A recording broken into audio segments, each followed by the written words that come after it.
第22章风卷诀。在一名女士的带领下，萧炎走进了正在举行中的拍卖会。一入其中，周围明亮的环境便是昏暗了下来，阵阵喧闹，铺天盖地的直灌入耳，让得喜静的萧炎眉头大皱。拍卖场很大，容纳千百人并不是难事。此时，在拍卖场中央位置的灯光下，一位身着红色裙袍的美丽女人正用那妩媚的让人骨头有些酥麻的娇滴滴声音为场内的所有人解读着手中物品的功能。在女人清脆酥麻的娇声中，那件其实并不太算稀奇的物品的价格正在以一个火热的速度节节攀升。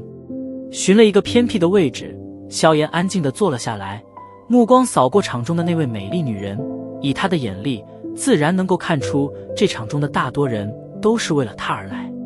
米特尔拍卖场